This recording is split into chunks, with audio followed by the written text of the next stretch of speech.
A new vampire procedural on streaming? Tell me more.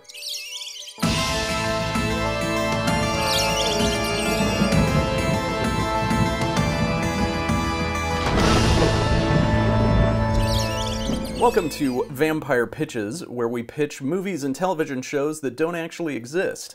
And to do that, I have gathered together a group of friends from across the entertainment industry, all of whom I would like to introduce you to right now. And starting in no particular order, but just based on where my Zoom windows are aligned, Nina, if you could, go first. Hello, my name is Nina Hirten. That was perfect timing. I'm an editor and multimedia artist, and I have 2 kids. And I apologize for the baby bumps happening. Of course. It's not a Zoom call, Nina, until someone's naked. So it's Sean. This is going to happen. I'm next. And Nina, tell us what it is that you like about vampires. Oh, what's not to like about vampires? They live forever, they're sexy, they drink blood. Oh my god, they're awesome. All right, excellent. Next up, Jack. Hi, I'm Jack Conway. I'm a producer. I work for a company called Esports Engine, and we produce shows for Twitch and other such platforms. I'm currently creative producer on a show called Twitch Rivals, among others, and also the Bud Light After Party Twitch Rivals. All kinds of things with company names in them. But I make things for the kids. And why do I like vampires? Exact same answer as Nina. Why wouldn't you? I think what I like about them, though, is that you know, as a kid, you kind of grow up, the first things you, at least that I saw, were like, you know, the classic like Dracula and stuff like that. And that's pretty cool. Like, they're suave, they wear cool outfits. But then also it's kind of finding out that they have this whole inner politics system and complications and family. And like, it's basically like a really good mafia movie every time, right? There's so many like hooks and angles, and they always have their fingers and everything because they've been around so long. I just think that's fascinating. Excellent, excellent. Sophia. Hi, I'm Sophia. I work in pre-visualization, and I'm also an animator at the 3rd Floor, and we work on a lot of big blockbuster action films. I love vampires because when I was younger, I used to read a lot of vampire manga, and they usually tended to be very romantic, very unrealistic portrayals of human like existence in general, but I always felt like they were so much fun to explore, like what it's like to have relationships between regular, like mortal humans and immortal creatures. Excellent, excellent. And last but not least, Ben. Hey, I'm Ben Hansford. I am a commercial and narrative filmmaker out of Los Angeles. Why vampires? I mean, every answer already given is phenomenal. I also really like, I really like that there's a pre-existing mythos to them, that there's a mythology to draw from, that there are rules to draw from. You can bend them, but they exist. And like just having, as Sean knows, having done like a couple of genre bending shorts and now starting into like a big robot phase. I really like things that already have a mythology established, so you don't have to spend any time setting it up. So those are our pitchers for today. And what exactly are we going to be pitching? An episodic vampire procedural. Now, what is a procedural?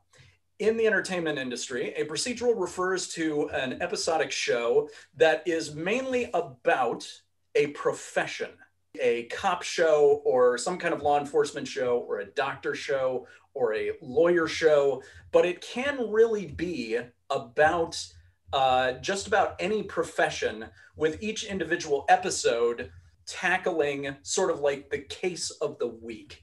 So none of these pitches have to be cops, doctors, or lawyers, but they are a pitch where a group of people or a person has, every episode has a particular job to do, and there happens to be a vampire in the mix somewhere. Now, usually I create sort of like a little poster image for the thumbnail for the episode, and usually it's not worth bothering the various pitchers with what the poster looks like, but on this particular episode, I thought it might be worth emailing you guys what the thumbnail is going to be for this particular episode. So I'm going to send that to you now. Is that Jack? Oh, it's always Jack. No, I hate where this is going. I hate where this is going. I don't have it yet. Oh no. Oh no. I'm in love. That's amazing. I'm in love. It's like I'm in love all over again. I was not consulted. Oh man, this has strong like Resident Evil vibes. I love it. I was not consulted. This was Not mad. this was exactly. So there we are. So there's our poster reveal, and now we'll go ahead and get into our pitches. Do I have any volunteers who would like to go first? No, I can be the shortest. I can very honestly kind of open with like, I think this is the shortest of all the pitches. Okay.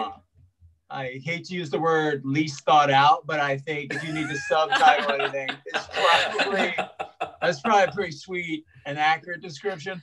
I wanted to, the biggest thing I kind of found interesting about this idea, and I'll kind of work backwards on it.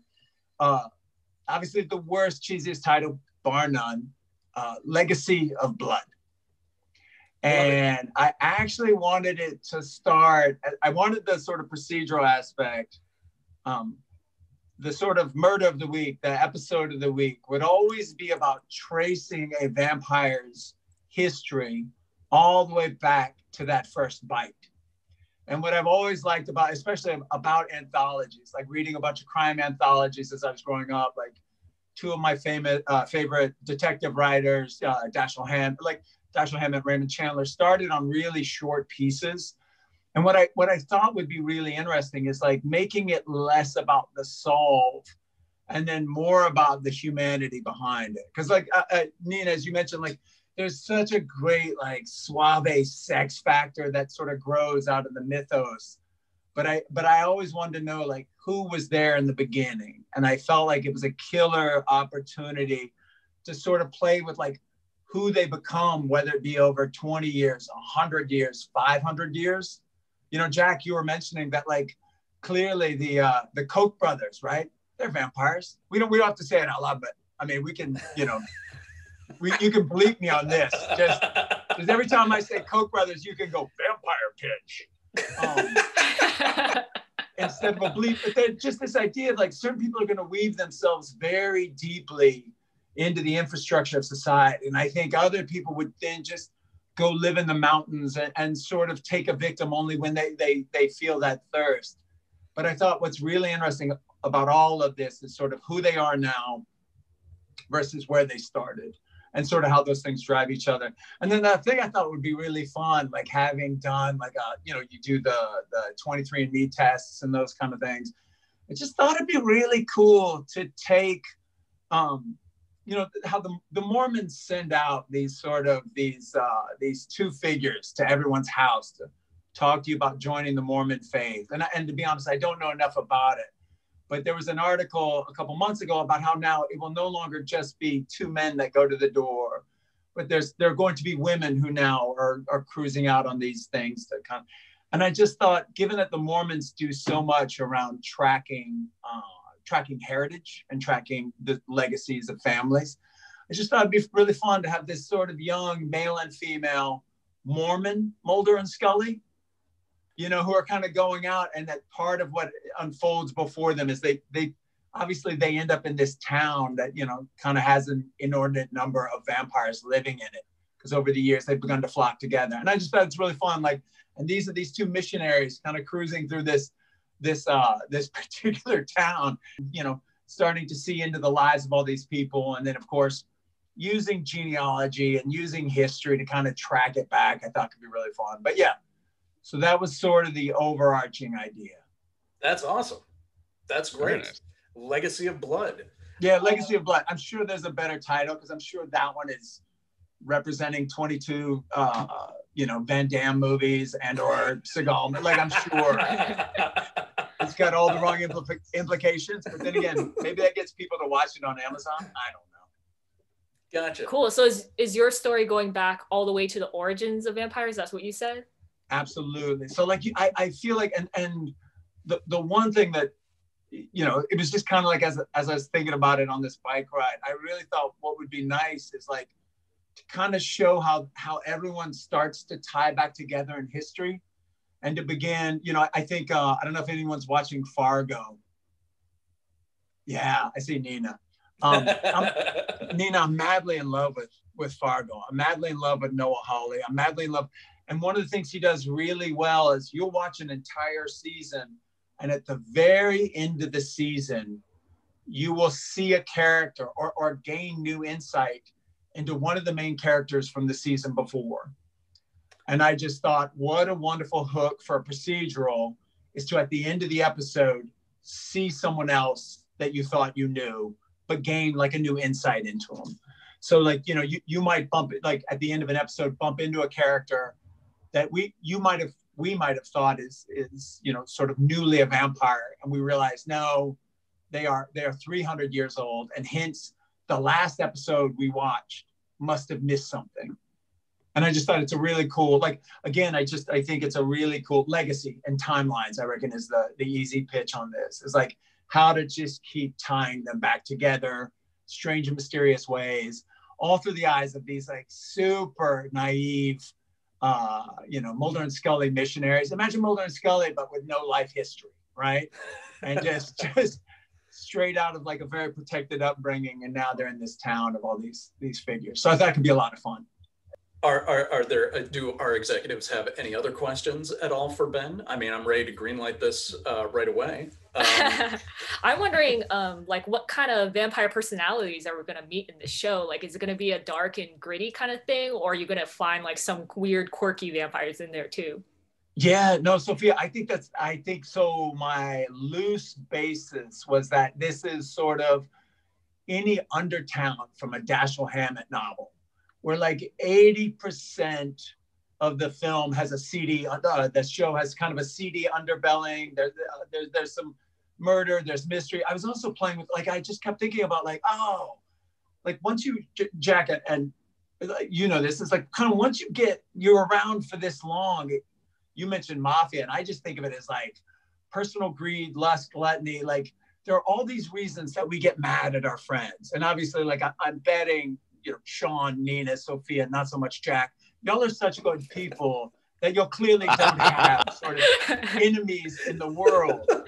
But look at our like short times on Earth, and I'm sure almost everyone has someone where they're like, well, I'll never call him again. Not after he threw my last beer out at that house party we had in 2007. Are you saying that's like the vampires' relationships to each other, like in the town? Exactly. Okay, so it's like Yep, it's got like a familial village, small town vibe. Like all the vampires know each other. They've all got their beef. They've got their friendships. And like these episodes are kind of like exploring that then. Exactly. And starting to see like the butterfly wings that kick off this sort of, this family war. And I just felt like the smaller the incident that kicks this off, the better. Because the beauty is you have centuries to run with anger, and just that it just given so much time begins to expand, and families get involved, and people get dragged in, and That's awesome. Are you thinking at all flashbacks a la Lost?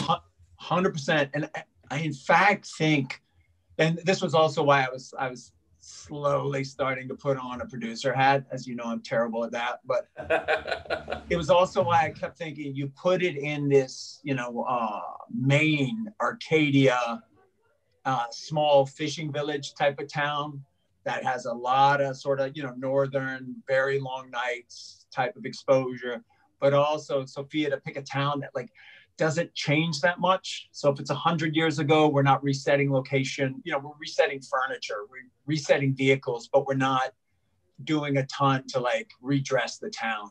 Oh, you're making the producers so happy right now, just hearing it. Yeah. The execs are like, interesting and cheap? No way. that all comes, Sean knows, I did a post-apocalyptic robot comedy. It was only set like 20 years in the future. And it took me a year to put holograms in every location. Like it was just me at my desk, adding, you know, Chinese beer holograms to every single setting, and dancing dogs and augmented reality. Like just the change of 15 years into the future really made me think about like, okay. Gotcha. Yeah, there's nothing like somebody who is steeped in visual effects making their first short film with a lot of visual effects in it to make them never want to do that again. So, oh God, you don't know me. You're not my biological father. Yes. 100% yes. Right. Well, that was excellent. Thank you, Ben. That was a great pitch, and that was a great one to kick off the episode with. Shall we switch it up now and move to Nina? So my show is called Vamp Hire. Excellent. Vamp Hire. Greenlit. Done. Yeah, I'm out. That's a yes from me, everybody.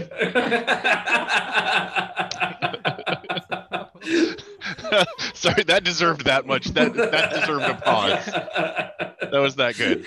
All right. So the show is a newly created vampire who had no ambition in her human life. Mabel must now navigate her new vampire society, by way of joining a temp agency. The hellish vampire bureaucracy brings new meaning to the term red tape, as she performs different unique tasks for various new, old, and ancient vampires around town. So, if you imagine The Good Place meets Ash vs. the Evil Dead, very dark comedy, very, very cheeky, absurdist, campy horror, totally my style, then that is the show. Cool. What kind of jobs does she get? Well, working at the agency is never boring. All her various assignments are for vampire clients and companies. All their needs are much weirder than typical humans. There's still the occasional spreadsheet and cleaning gig, of course, but instead of taxes or a dusty bedroom, it's tracking unauthorized turnings or mapping an absurd amount of blood off the Count Arthur's ceiling or, stuff like that. So each job she's assigned comes with its own vampire, a new job to do. It's got a new set of problems, of course. And as she learns about this new, highly bureaucratic supernatural world, as well as her new powers and her new needs, whilst also trying to balance her old human life, will she find her true calling as a vampire? Or will she just find more bloody paperwork?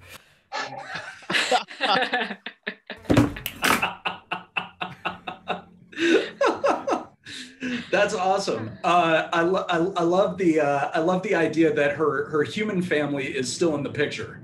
Like, she can still go over to her mom's house and unload her problems, and her mom says something that she's like, oh my God, that gives me an idea that's totally going to fix the problem this episode. Yeah, exactly. I figured that she had a friend or a sister that she's really close with, and now she's only available at night, so now she has to explain all this stuff, and of course she can't really be honest about it, to her old human family and friends, so she's a little bit of juggling that, but also just that's kind of where the main characters come in, is kind of her old human life, but then there's also a couple vampire mentor people that help guide her through this new bureaucracy in this new world, she has to learn how to be a vampire and all that stuff. But this takes place in Florida, and it's super campy. Oh God. Steamy and hot and sticky and weird, and perfect. So there you go. I wonder what Florida vampires are like. Yeah. It's all bath salts. It's just late night bath salts and Well, the first episode, a big chunk of it takes place in a gothic tiki bar right off the beach, so imagine that. That's probably going to be a room in my house someday. So what's her long-term story arc? Is she trying to discover herself by the end of this? Does she find any sort of passion or thing she's interested in, or change society in any way? That's kind of the goal. So I'm hoping that somewhere in the vampire world she does actually find what she's looking for, as far as that passion or that spark towards what makes her immortal life now cohesive, we'll say. So yeah, I think at the very, very end of the series, she'll kind of start realizing that like you have to kind of make your point, you know? So it's not necessarily the world that's going to give it to you. It's just going to throw obstacles in your face, and then you have to make something out of it, right? So kind of like editing. Running theme in my life. Putting all the pieces together. Anyway. You don't know me either, Nina. You don't know me. No, you don't know me, Nina. Just don't look at me. Yeah, that's a great theme.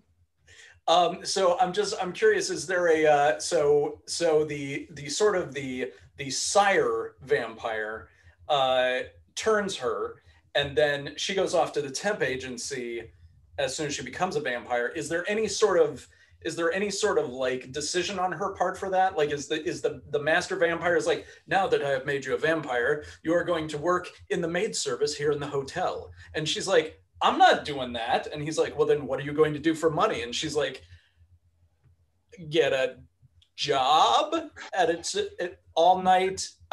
Well, you could go to the temp agency for vampires, of course, but I wouldn't recommend. Yeah, I'm going to do that. Is it something like that? Or is this sort of like, you know, Father Vampire is like, now that you are a vampire, the best way for you to learn about being a vampire is to go to the temp agency and start doing vampire related jobs?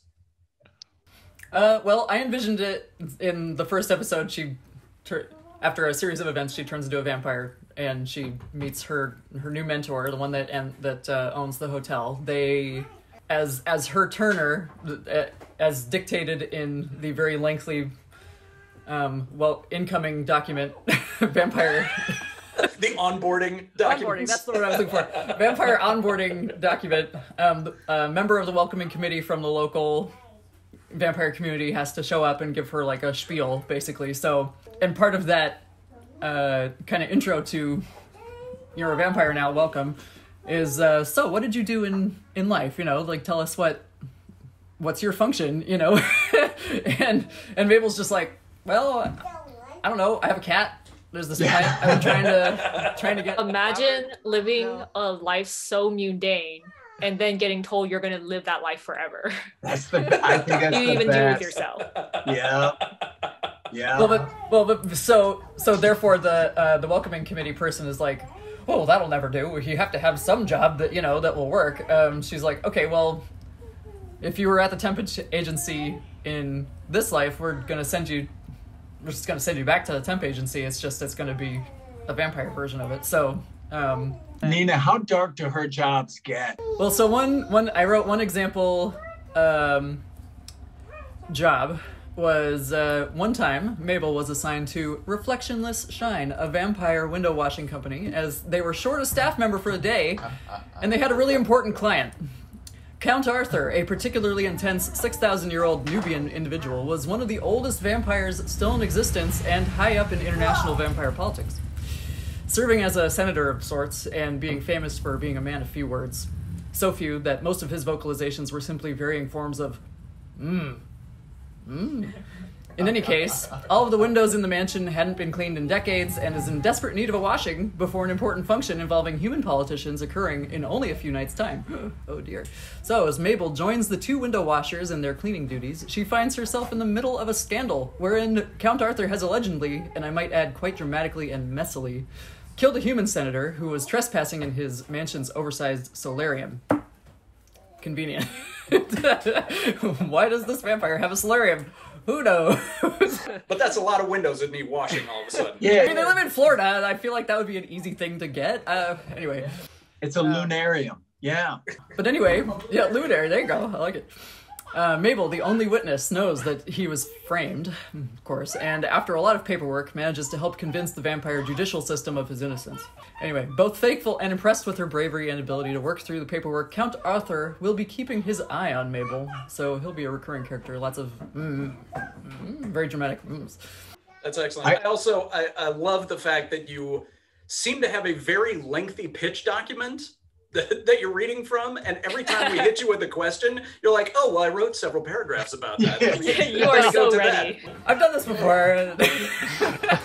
Nina, I was also wondering, is there something, I mean, I love paperwork. I think that's But is there something you could Okay. do, like if you spent a day just thinking about what are the most menial things that might occur in a vampire's life? Like as you set it up, I was thinking about, well, clearly the first thing I would do is, I'd play through all PlayStation games, right? But then like, who's gonna return my games to GameStop? So I could, like I was just kind of wondering. Like, That's what you do with your immortality? Play all the video games first? I'm sorry, who are you to judge? That's what I do with my I'm just non-immortality. just curious. You don't know me. Again, I feel a little like too many know too much. We just met. That's what I do with non-immortality. So I'm betting with immortality. All right, you're right. You're right. Yeah. And to Sophia's point of like why Florida, I'd love to find that there's like a really serious reason why vampires retire to Florida. It's the old people. There's so many old people. No one notices. It's just like They're literally like crazy shit happens here every day. No one would even notice we're here. that's it. Sophia, Nina's nodding her head. It's like, no one knows. Oh, that's it. Sophia, that's it. No one notices. It's Florida. Yeah, and it's a slow-moving Nina... buffet at a buffet. Oh, at a buffet. Yeah. I love it. I mean, the great news about this pitch is that as soon as you said vampire, we greenlit it. So yeah. I was happy to find out it was also very good, since we'd already invested. Half the battle's the title. Half the battle. I'm telling you. Jack just has a good instinct for this sort of thing. We all greenlit it immediately. Instantly. So good news, it's also a great idea. Excellent pitch, Nina. Very, very well done. And very thorough. My God.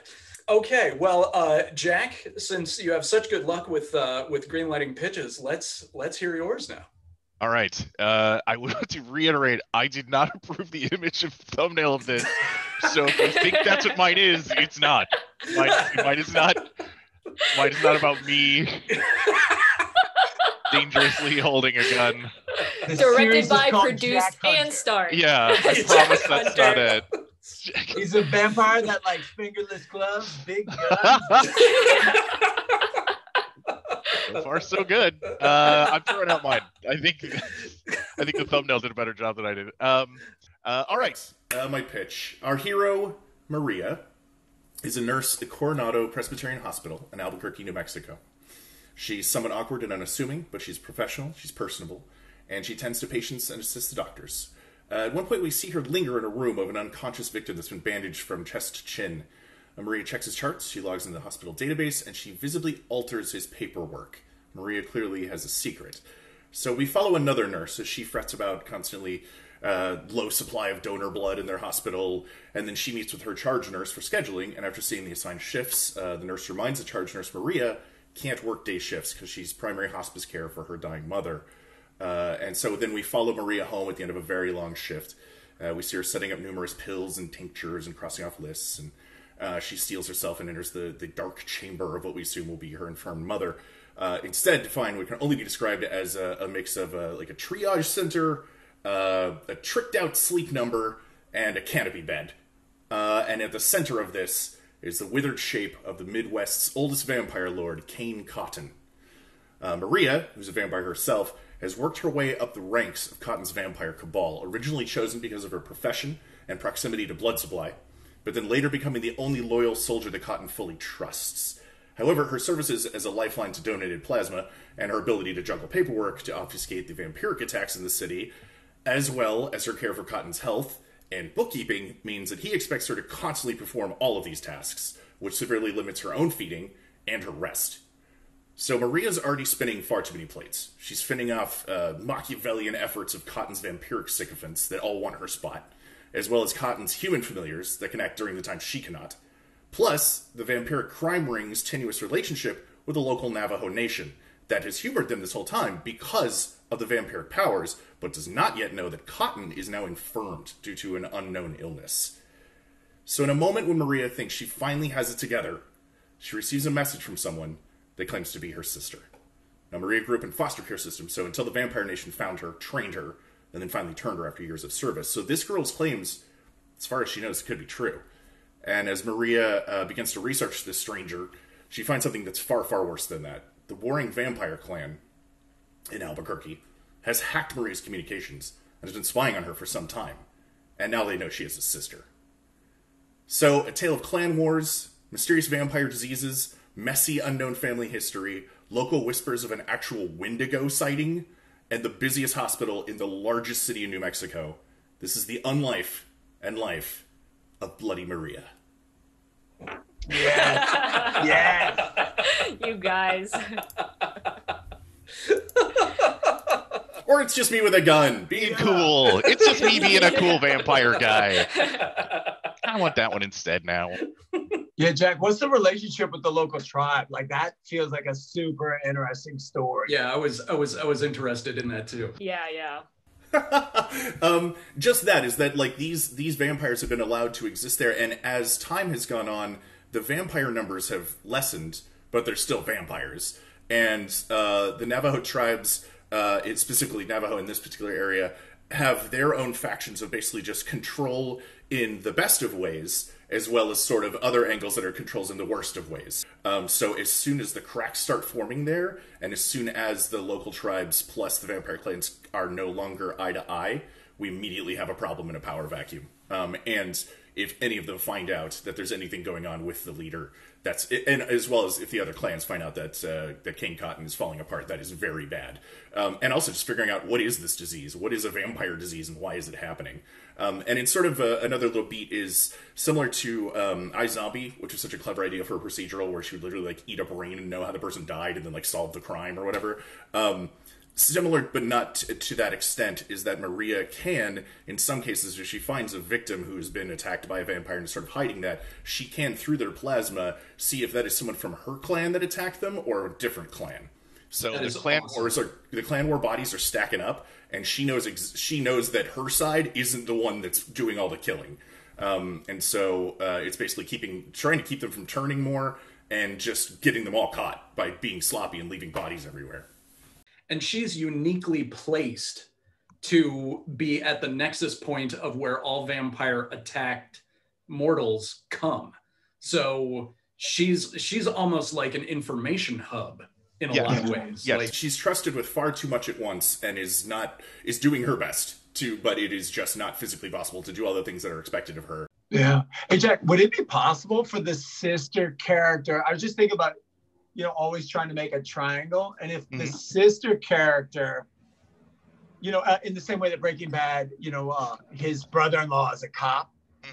I wonder if there is something around, kind of, it feels like you got so much around, you got the tribes, you got the vampire crime syndicate.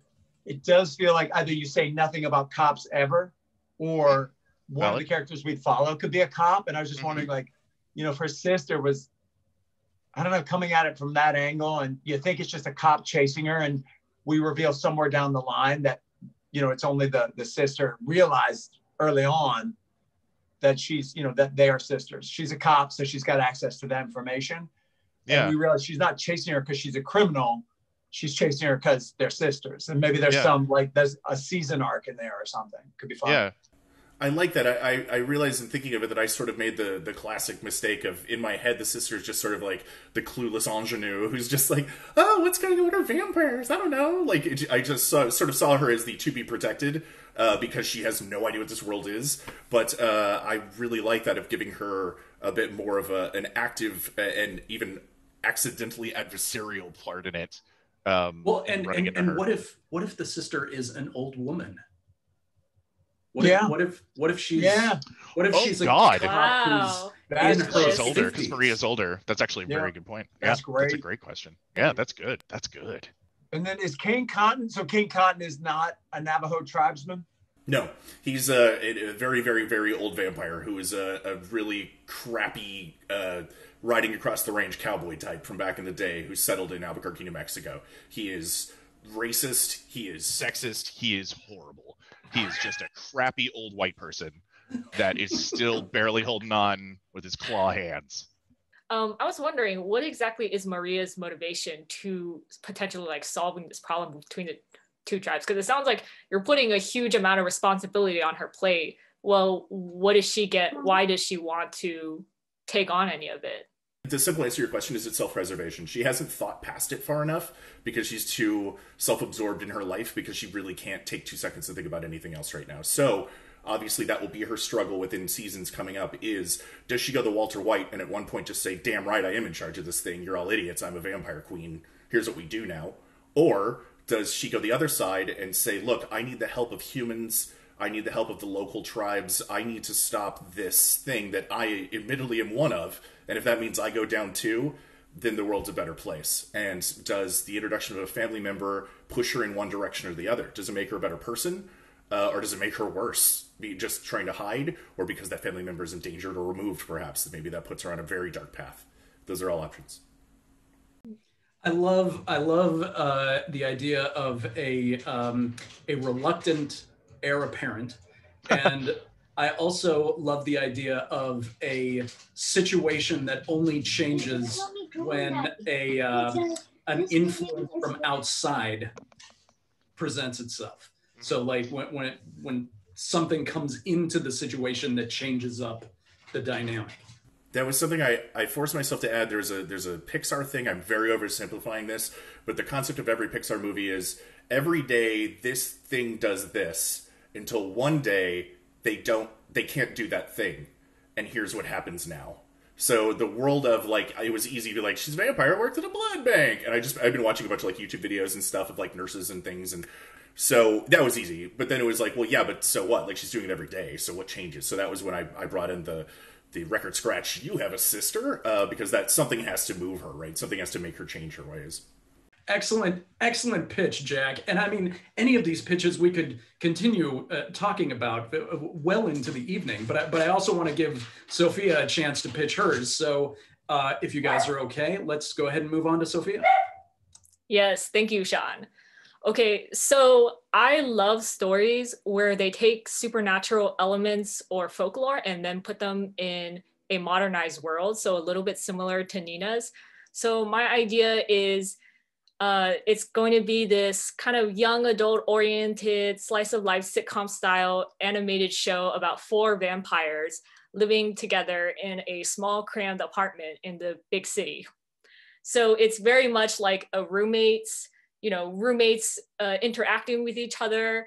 And it revolves around the main character, Shendi, who is a 21-year-old fresh college dropout from a small town in Texas. And she decided that she wants to come to the big city to pursue her dreams of becoming a social media influencer to gain fame and fortune. Because, she's coming from this super small town. She's felt like she's like a black sheep of her family because they're all like very conservative style vampires that she's coming from, like, her community. So she wants to explore like the great outer world, and none of the vampires in her traditional town agree with her wanting to be on social media. So that's the context for her story. Let me tell you about her roommates. So we've got Danny, who is a elementary school teacher who has chronic insomnia because she has to do her job during the day in order to teach children.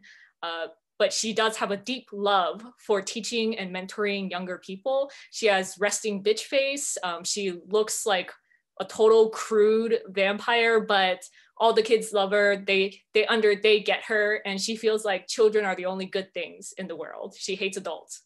And then we've got Wendy, who is like a more whimsical 32-year-old pastry chef who works at the meat pie shop. Luckily, the timing all works out because she can go there very early in the morning, like in the early dawn hours, in order to do like all the prep work for the pastries. Her pastry shop is open to both humans and vampires. So if you go over to the nice little vampire section, it's kind of like trying to find vegan food in Los Angeles. There's some selection, not every restaurant offers it, but sometimes you just want a little pig blood in your meat pie, and Wendy shop is the place to go to it. And then finally, our final roommate, we have Candy, who's a very serious, 29, 30-ish year old, stick up the ass PhD student who is studying anthropology. And she's working on a thesis revolving around the role of cooking in the evolution of humans, because she has this theory that all humans, or, you know, the original ancestor of humans, they all started off as blood-sucking creatures like vampires, but eventually they split into multiple branches. Some branches still surviving off the need for blood as their primary source of protein and nutrition, and other branches not needing blood at all. So when Shendi comes to the big old town to explore her new life, she is looking for an apartment. She only has a single suitcase and a little bit of money on hand, so she just gets the first place she can. She's not expecting to live with vampires, but she ends up there anyways. And this story is gonna be all about, basically, it is like kind of a coming to age story, but rather than being in your like teen years, it's more about like your young adult years. And she has to kind of learn like what exactly is she there for, because she definitely felt like very constrained in her conservative hometown, so she wants to explore this new life, but she herself has a lot of like more traditional conservative ideas about what it means to be a vampire. So things like, in this world, I'm pretending like vampires are like left-handed people, or like, I don't know, like queer people. Basically, they exist among society, but they're not exactly, a lot of people are not exactly eager to talk about or be open about the fact that they're vampires, even though everyone knows that they exist because of all the stigma they have against them. And so when Shendi, our main girl, gets to this town, she's definitely very much doesn't want to immediately out the fact that she's a vampire, wants to figure out how she can like get around and live a life as a vampire in this big city, like try and find work, you know, while she's working on her YouTube/Instagram career, building that up. But she also has a lot of other traditional ideas about what being a vampire should be like, you know, such as when she enters a home, she expects to be invited in. If she's not invited in, she cannot step into that home. However, when she moves in with these other 3 vampires, some of them, the other 3 don't respect that rule at all. So that's like a huge shock to her. It's like a culture shock to come from one type of vampire like ideology to meet these 3 people who all have their own ideas of how to exist as a vampire. So this story is very much about like coming to terms with who she is.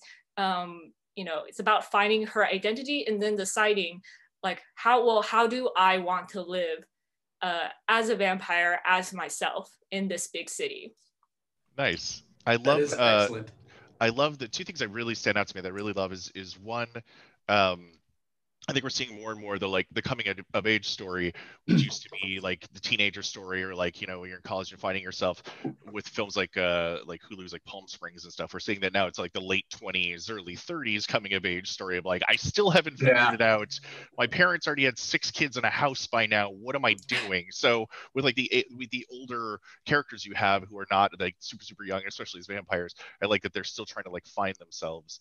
And then I love the direct, straightforward, like you have the X-Men movies, or like you're a mutant, which obviously is like coding for, you know, for the LGBTQ plus community. And then I like that you're just going straight forward with like, if you're a vampire, there's stigma, but it's who you are, you know, and that there are communities, supportive communities, and then there are non-supportive communities, and just not dancing around it, just straightforward, like, it's kind of like being gay. Like there's a lot of complications to that. That's exactly it, because I am basing it off of my own experience as a queer person moving to LA, coming from Texas, which is where I was born, and how different that culture shock was. So like for Shindi's like long-term story arc, I definitely see her, you know, instead of creating content for just clout or coming up with these like superficial like ideas that she thinks will get people, I think by the end of it, she'll start making content about vampire life, like a day in the life of the vampire, and then expand the audience. You know, it's all about like she's expanding her audience.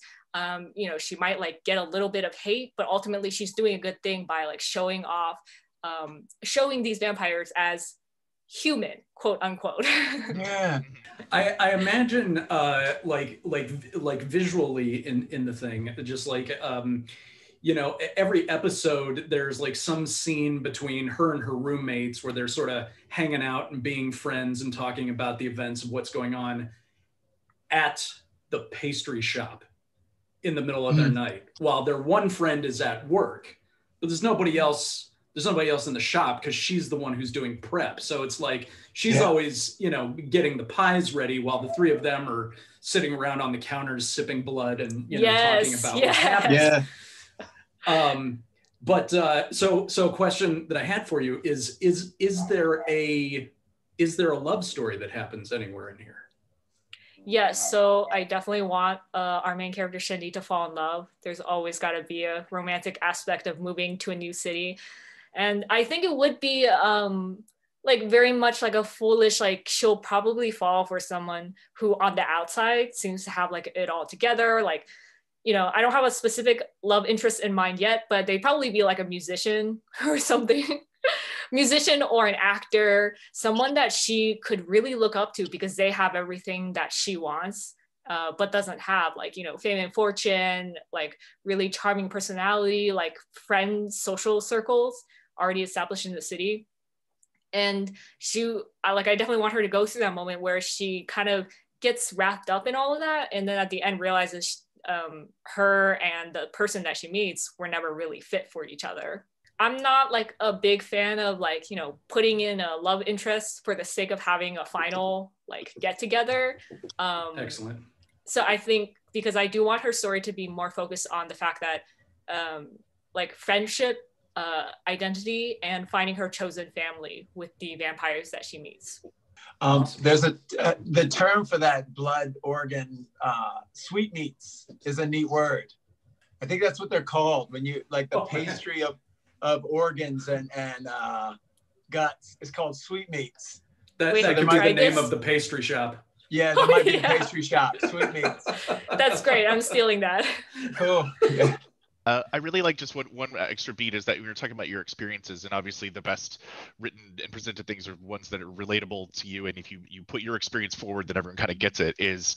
And it was fascinating to me. It was, you said I came from Texas and then came to California as a queer person, and I think there must be expectations. And again, I'm assuming, and I apologize for that, but okay, well, there's a place where I know that I'm not as welcome. So then when I get to this place, it's going to be great. There's going to be a parade for me and everyone's going to love it. And I'm here now and everything's going to be super easier. Right. And like to have the expectation versus reality of like, there are not only are there new problems, there's like subculture problems now that you get to learn about that you didn't know. And there's, you know, a whole other cast of characters. So it seems like such an easy thing sometimes in your life to just move from one place to another and then getting there and realizing that it's not what you thought it was. I think that's brilliant. I think within a community, a culture. Yeah. You pretty much hit the nail on the head. Like, you know, I thought that, oh, I'm fairly liberal coming from like a more traditional conservative, like Asian immigrant family. And then I got to LA and I still found myself like being very hesitant to be open about who I was. Because when you grow up with those elements of, you know, your parents telling you, you've got to live your life in a certain way. Imagine these vampires telling her, you can't enter someone's home without like first like being invited in. You have to like, you know, be up between these hours at the night and then rest your body during the day. Like you've got these habits and ideas about what you're supposed to be. And you kind of think like, well, I can break free. I want to break free out of that. And then you actually go to a land where there's still stigma, but there's a little bit more freedom. And it's like, well, how do you balance that? Yeah. And so I feel like I definitely had that experience where, you know, LA is very liberal, like really great city in terms of like progressivism. But, you know, I still have queer friends who get yelled at on the street, like when they're holding hands. And, you know, that's where I really want her story to be about like, life isn't going to be easy just because you move to a big city or you have these big dreams, but the things that you strive for are going to be worth it in the long term. If you have something that you believe in, that's real about like, you know, helping better the world or creating content that you like all of us, you know, we're storytellers. We all have our own things that we want to express to the world. If you stay true to that, I feel like you will be less afraid of the world around you. Yeah. Sophia, have you wrestled, like, what's the idea behind, you know, so much of like vampire mythology, someone is normal, bit, and then turns. Could this be a story where like your character like never got bit? You know, like it's a born this way story, or is That's a good question. you know what I mean? Like, it feels like, given how personally you've tied it, it feels like to have been bit and become that. You know, that's still like a part of the story that I'm kind of open to, because my idea is that if we have these societies of vampires, likely there were a lot of people who, I think, you know, I had that one character, Candy, who is studying anthropology, and her theory is that there are lots of humans who branched off from their ancestor, who grew up, who naturally had the like blood sucking instinct in them.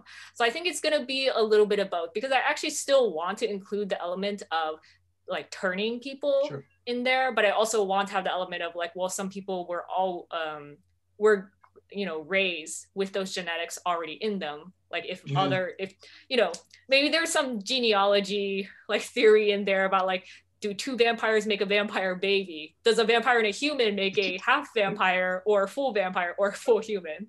Like, which, that would be a pretty, by the way, is a hilarious.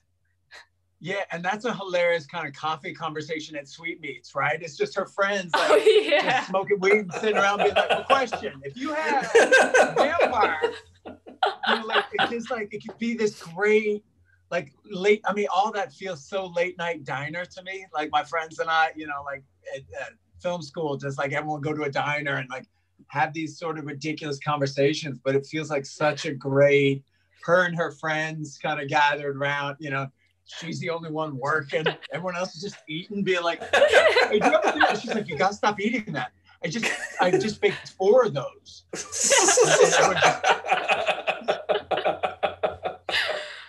I firmly believe in something called the gay agenda. So, you know, if there was a power to turn people gay, I totally would. Nice. Yeah. So, you know, that could be an element in the story as well. Like maybe these vampires. So I did have this idea that the elementary school teacher does want, her wish is to turn all the children into little blood-sucking creatures running around like crazy. But she won't do it because morally it's unethical to change their lifestyles like that. That's amazing. There's a contract she signed. That's good. Nina, do you have anything you'd like to add at all? No, I love that. I think it's awesome. I can see so many fun ways to film it and to like integrate, you know, the selfie stick in it and, you know, and stuff like that. I love that. I mean, I'm mostly just curious about the logistics of being a vampire in this universe. Like, how do they sustain themselves? Do they actually drink and kill human people? Like, is that what the stigma's from? Like, what's, I guess if they're coexisting, I mean, if we're gonna bring back the queer analogy, we'll say, you know, we're coexisting in a fairly liberal city, and there's, you know, there's still some pushback from troglodytes, but there's also like a lot more openness and freedom. Like, so are there people that like want to be killed, like, not necessarily, or be drunk? Like I know there are people that are actually like that too, you know. So it's like I'm curious about that. Just the logistics of being a vampire in your universe. I think that's the one thing I'm trying to wrap my head around. But yeah, I'm definitely thinking that the main source of nutrition for the vampires is going to be animal blood, just the way humans, you know, eat chickens, cows, and pigs. The vampires would be sustaining off the blood of those. So, you know, just like I mentioned, like if there's like a little halal section in a grocery store or like a vegan section, instead it will be like vampire section. Yeah. And their selection is like very limited. But I feel like there would totally be a subculture in a big city like LA of like underground people, you know, kind of like just to mirror like BDSM communities of things people think are like super forbidden. But what if you have a consensual human adult with a consensual human adult vampire who agreed to the exchange of bodily fluids? Then maybe that could be okay. Yeah, no, I love that. And also too, I feel like just them knowing there's like one Whole Foods where clearly she knows one of the stockists must be a vampire. Just because there's like one, it's not labeled, but there's just this one weird area where she's always like there, and you know, you could set up like a neat, like kind of meeting whoever that person's going to be, like kind of catching glances down the aisles. She looks at one of the, you know, the mirrors, the shoplifting mirrors. She looks to see if anyone was just looking at her. and there's no one, but clearly it's because they're a vampire, not because they're, Imagine. Imagine getting outed at a grocery store because someone happened to look at one of those mirrors. Dude, that's a plan. Honestly, that's an episode pitch in itself. Yeah, totally. That is excellent, Sophia. That is what a fabulous pitch, and very timely, excellent for a specific demographic that executives want to hit. So, well done. So we've already been talking for quite a while. I have a pitch as well. If you guys can handle a few more minutes, I'll just go really quick. I also should say I have a little dog that's in the house. It's my version of children who are making a lot of noise because there is a Chihuahua that just moved in next door. Oh, no. And my dog is clearly trying to let it know who is in charge of this complex. So, of course. So I apologize for that if you hear her in the back. Just imagine it's the braying of the Hound of the Baskervilles or some werewolf as I'm giving this pitch. So my procedural is called Line in the Sand. And it basically takes place, I really like Jack's idea for New Mexico, so I'm putting mine there as well. And this is a procedural that it sort of takes place in the world of the border between the US and Mexico, and specifically in the expanse of inhospitable desert that exists between the two. Which is a very dangerous place for people to cross, trying to come into the country. And in the very first episode, it starts off with a small group of people who are basically fleeing for their lives from someplace like El Salvador. They've gone all the way through Mexico, attempting to get across the border into the United States, and they're going to cross at night. And there's something that is hunting them as they're trying to get across. And perhaps a couple people succumb to whatever it was that's in the darkness, but then they're saved, or I guess interrupted by Border Patrol trucks that pull up and basically grab them all, put them in the backs of metal trucks where they're not going to be eaten anymore, but they are taken to a detention center and basically put in detention while they're processed, and applications for asylum are given. And but while they're in this holding area, one of them starts behaving very strangely, and the rest of them all kind of back up. And this one person, who is probably an adult in their 30s or 40s, just starts freaking out and grows these teeth, and like skin starts changing color to this horrific purple, and they just start attacking the other people in the holding area with them, and like biting into them and drinking their blood in this all sort of ravenous vampire like zombie type style. And of course everybody else in the holding pen is like, oh my God, and like everyone on the outside is like, what is going on in there? And then the person who is vamping out screams and explodes all over the room. Yes. And that's essentially the beginning of the series. And so what then happens afterward is that we meet our two main characters, one of whom is named Megan O'Shea, and she is an FBI agent whose beat has been the cartels and the movement of drugs across the border. And she's been trying to figure out the identities and location of a group that is operating on the United States side of the border for the cartels, that is a paramilitary group called the Scorpios. And they only ever appear once in a while, carry out some horrific machine gun laden, attack in order to silence witnesses or kidnap somebody who's important to the cartels who got away, that sort of thing, and then they vanish back into the population. So she's one of the two main characters. The other is a border patrol agent whose name is Tony Luna. And Tony is of mixed Mexican, Italian American descent.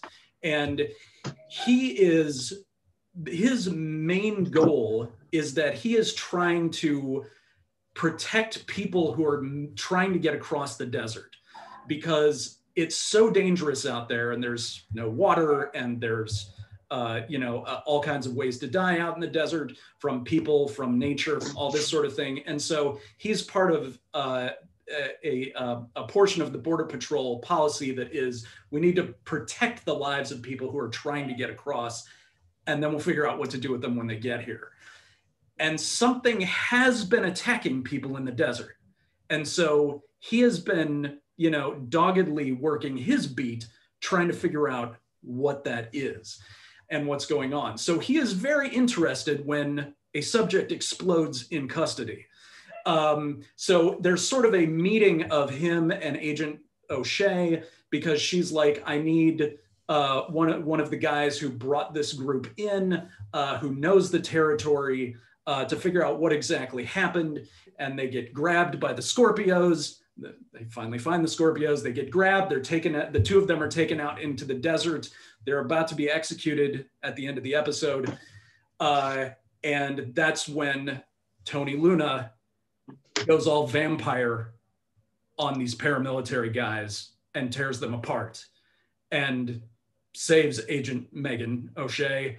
And she's like, so that's something you probably should have told me as your superior officer. And we discover that Tony's parents raised him, and he went off and fought in World War I, and was injured while he was in the trenches. He was brought back here to America and died during the Spanish flu. But while he was in the trenches in Europe, he was snacked on by a vampire. And so when he died here in America, he rose again as a vampire and has just been a lone vampire in America this whole time. But the fact that there are people being hunted out in the desert by something that seems very vampiric has made him very interested. And so when somebody then vamped out in custody and exploded, he's like, all right, I'm finally onto something here. But the main thing that we find out over the course of this series is that the reason that this dude exploded in holding is that the cartel has been paired up with a mysterious benefactor, and they are injecting a special kind of blood into people who are going to cross the border. And this blood belongs to a very ancient vampire. But this ancient vampire cannot cross the border of the United States because he has been uninvited to the United States. Yes. Due to an executive order signed by President Zachary Taylor back in the 1800s. Yes. So this master vampire, who I'm temporarily named Deketh Zur, has figured out a possible workaround where if he can smuggle enough of his own blood across the border in different people, then they can all come together and he can essentially reinstate himself and rematerialize from that blood on the other side of the border. So that's sort of the long arc of the series, is finding that out. So that is Line in the Sand. That was awesome. That was awesome. Worked so well. I even felt tense when you started talking about them crossing the sands, because I'm like, oh God, what is happening? Are these people going to be okay? Yeah. When you said, so Tony's reveal is a vampire, he's also a border patrol agent, right? So yeah. Whose side is he on? So he is ultimately, kind of on the side of people. He's on the side of humanity. He's one of those vampires who's very humane, doesn't kill anybody unless, he absolutely has to save somebody else, keeps his identity on the down low. So he probably wholeheartedly believes in, portions of, the United States Border Patrol necessity, but at the same time, sees the faults in it. And like I say, his main thing is, I don't want people dying trying to get their chance here. Like if they make it here and for whatever reason, laws are, something I can't affect, but so whether they get to stay or get sent back, I at least want them to survive this experience. So that's kind of where his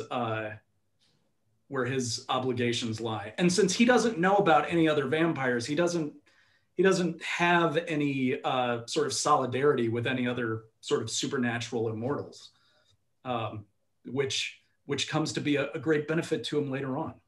I feel like whatever your mastermind is doing, he should be trying. He's got to get the new president, to invite him over. I feel like that's like it's such a fun.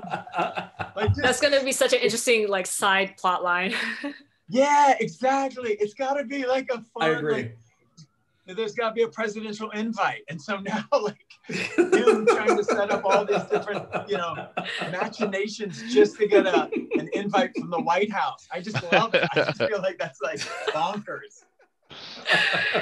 I just want there to be a moment where Tony calls up the president and is like, Mr. President, you cannot send out that invite for Thanksgiving. Just don't do it. It's just a dinner. Calm down. We should resolve these political conflicts we have. Oh, it's great. Super fun, Sean. Super fun. That's awesome. Yeah, really cool idea. Yeah, it was so gritty. The storytelling on it is amazing. I get it. I see it all. Sorry, can I say one more thing? Sorry. Yeah, no, that's all right. So I had a feeling when you first sent this to me, and I wanted to kind of pitch it to all of us. I feel like there should be a Sean Rourke Vampire Hour anthology. Hear me out. Sean Rourke presents, right? All of us find a way to make 8 minutes of this.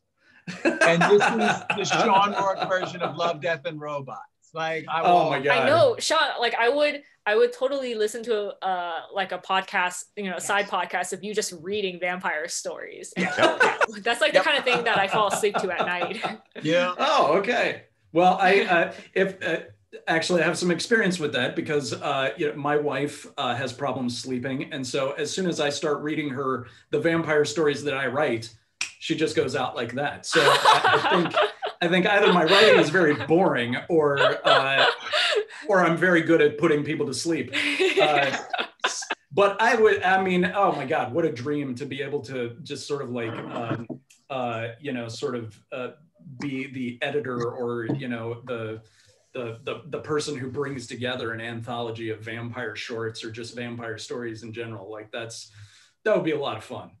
Maybe someday something like that will happen. Mm-hmm. Okay. But I love the idea, Ben. No, that's cool. I mean, you write 8 pages of anything, and I'll put it together. So let's just we'll put that on tape. We'll put that out into the universe on the podcast. Seriously, you write 8 pages of anything, I will shoot it. Film, family, crew, gear, we got it all. So that's awesome. Well, you're saying it now here in public, so I'm gonna have to take that seriously, Ben. Well, guys, thank you very much for coming and giving us your pitches for a vampire procedural. I think any one of these would be a lot of fun to watch on any streaming network or television network. Before we go, how can people find you? And we'll just go in the order that I originally called you out in the beginning. Nina? Well, if you type the word censored backwards, so Derosnik, and you can find me on Instagram, Twitter, Facebook, all the places. Excellent. Jack? I am Flatline Jack on everything, Instagram, YouTube, Twitter. And yes, that was my AOL vampire screen name. Still using it. Pedigree. Vampire chats. Excellent. I love the idea of you still being in AOL vampire chat. Yeah, so Every night you just check in. Well, Hey, guys, Jack is here. Hey. You are a perfect character for my story. Yeah. The guy who's still using like his Hotmail account. Oh my God, it's amazing. That's fantastic. Sophia, how can people reach you? You can find me on Twitter or Instagram at Ruby Bega. That's RUBYBAGA. Thank you. All right. And Ben?